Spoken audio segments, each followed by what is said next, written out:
right, welcome back to the show. 850-233-9988 is the number to call. I have with me this morning Stephanie Somerset, who is the Executive Director of Friends of Shell Island. Is the Executive Director, is that correct?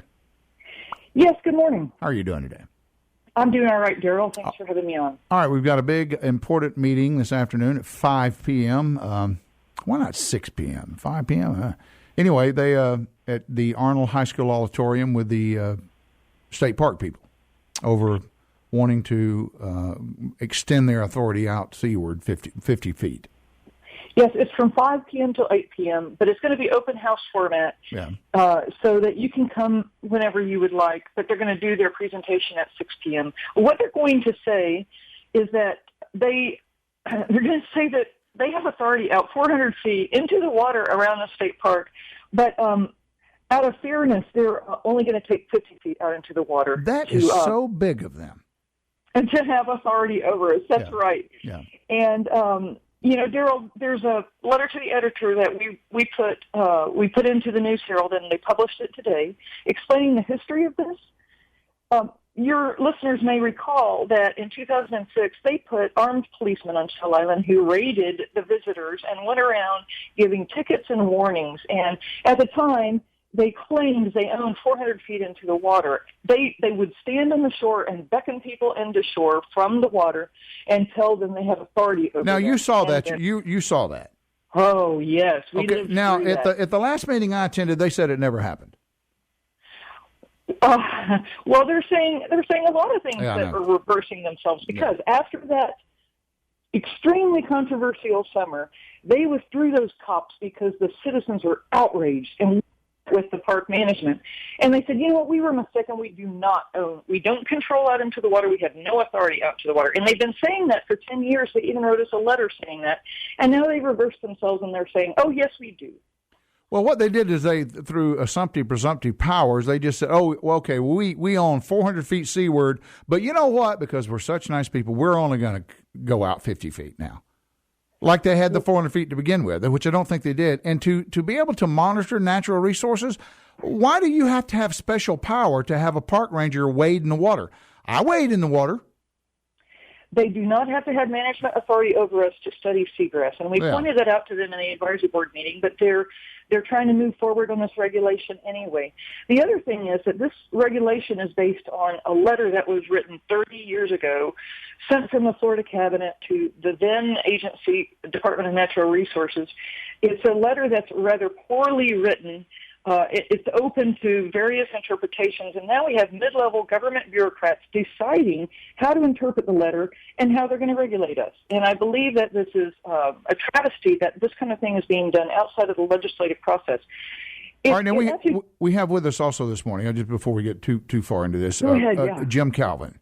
And I'm about to put him on in a conference call with us. Do you want to give an introduction? Because I'm not familiar with Jim Calvin. You are, but I'm not. Yes, our organization has joined up with... Well, I hung up on Stephanie. I'm going to have to... Stephanie, if you'll call back... Jim, are you there? I am. Welcome to my world. I hung up on Stephanie. So we'll get Stephanie to call back, and I'll get us on a conference call. She was going to introduce you, and I'm going to have to let you introduce yourself. Well, that's fine. Okay. My name's Jim Calvin. I'm the president, CEO, and founder of the statewide voting rights group, Standing Watch. Mm-hmm. And we have a particular interest in this issue up here in the Panhandle. And Stephanie has done a great job with the local perspective and with the history of this whole issue at Shell Island, St. Andrews State Park. Mm-hmm. My interest in this is that should this go forward, it's going to set a template that Park Service can use throughout the state, and it's going to impact everybody. Okay. Now, Stephanie, are you back with us? I'm here. Whew, boy, I pulled off that technological feat for me. All right. But I want to. You had a paragraph in today's paper, today's newspaper, the News Herald. You can pick up a copy and take a look at it. But the thing that shocked me was your paragraph that says armchair environmentalists around the globe clicked a special link that sent the Park Service 2,869 form letters, and those letters came from California, New York, Oregon, Hawaii, Nicaragua, Kazakhstan, asking the St. Andrews State Park to regulate and restrict our access to Shell Island waters. We, out of Bay County, only generated 35 letters, 1.2%. That's correct. They did this over the internet using their website. Who is they? The state park? Derrell, it is the Florida Audubon Society. Oh, yeah. I'd like to preface my statements with the fact that the Audubon Society has well-meaning people in it, and they do some good work, but they've gone too far. Instead of simply wanting to educate people about the birds and help the birds on Shell Island, they have called for the state park to move its boundaries into the water and set recreational use levels. You know what set recreational use levels mean? That means they want the state restrict access to turn people away if they think there are too many boaters. Yeah. Now, we don't have a crisis on Shell Island. To my knowledge, there is no crisis. As a matter of fact, the birds and the turtles and everything were doing so well, the government set fire to the island last week. So, right. I mean, on purpose, a controlled burn. I'm sure that the little mice had to run and scurry away from that, and there were some probably omelets instead of eggs out there. All right, here's the deal. What do we do? There's a meeting tonight. And Jim, you want to jump in now? Once again, can you say why your group is so interested in Shell Island, the template that you were talking about when I hung up on Stephanie? I can, yes, sir. And Stephanie just touched on a portion of that, and that's the involvement of the Audubon Society. And all of these, we call them alphabet NGOs and non-government organizations that all have acronyms, Save Humanity Club, Sierra Club, all those. They're lawsuit plaintiff groups that have routinely over the years pushed for regulation like this. If they don't get it, they don't get what they want, they sue the state government. Yeah. Or sue smaller municipalities. They do it on behalf of the scrub jay. They do it on the species de jour. Now they're just doing it, like you say, in an area where there is no issue to be solved, but they're heavy-handed tactics. We're not going to sit back and watch. It's time that the people of Florida stand up to these groups.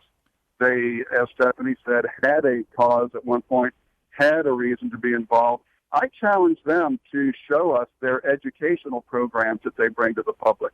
I challenge them to show us anything proactively that they do on the ground with the boating public. They don't do that. What they do is do this stealth legislation, and we're going to bring some facts out tonight at the meeting that are going to probably surprise some people. But voters want what's fair. They want what's reasonable. The Audubon Society does not want fair and reasonable. They subscribe to the thought that resource closure is much cheaper and easier than resource management, and we don't take that view. Well, let's just take the one issue of monitoring natural resources. Now, as far as I know, the state park and its personnel are not barred from within 50 feet of Shell Island. In other words, they can just like I can as a citizen wade or take a skiff across there. I can do all kinds of things, and they can too. They don't need authority to look at the seagrass. Their reasons don't hold water. What's that? Their reasons don't. No, you don't need special authority to look at something. And that's what they're asking. We need the authority to patrol. They wanted the authority out 50 feet in order to monitor for trash. You have to have authority to see a can and pick it up? Because I've never been granted any special authority. And when I go to the beach or go to Shell Island and somebody's thrown something down and I pick it up and put it in the trash can, I don't require special authority for that. Exactly, Derrell. There are a lot of regulations that have been drafted over the last few years that the agencies actually take into account what's the likelihood we're going to get sued if we don't do this. And that's a bad way to manage resources. It's a horrible way. Say what's good for the public, because that is their charge, to manage these state parks for the public, enhance public access opportunities, not deny them. We want to be friends with the state park. It's a beautiful state park. It's a well-visited state park, and by far and away they do a good job. I think my position is, and from what I hear you guys' position is, and the Friends of Shell Island is, why the extra authority? What do you need extra authority for? The FWC and the Coast Guard can enforce any boating regulations. If someone's destroying seagrass, then the state park, if they're there and see it, they can call the FWC or the Coast Guard, have somebody arrested if they're destroying something. If they see somebody throwing trash down, they could always call the FWC. You understand? Or the Sheriff's Department or anybody. Darrell, you make a great point, Darrell, and we've always been advocates of enforcing existing laws before you draft new restrictive measures. Right. So I don't know. I mean, are the state park personnel now going to have arrest power? It's very if they don't already. And, I think tonight at the meeting, people should question why the state park needs this authority instead of asking them, well, if you get this authority, can I do this or can I do that? That puts us in a very un-American position of having to ask an unelected bureaucrat what they will allow us to do. Well, ask them also tonight at the meeting. You're here today at a public school auditorium. Did you request special authority to be here? No, you didn't.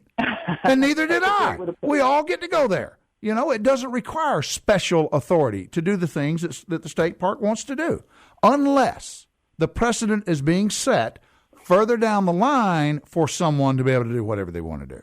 So it's the camel's nose in the tent. Bingo. You know, they go fast for 50 feet. They already say, due to that ancient document, that they've got 400 feet of authority, but it has to be. They assumed that, stipulated. Jim. That was an assumptive power. I don't know that the state of Florida gave them that, did they? Well, it was written to an agency that doesn't exist anymore.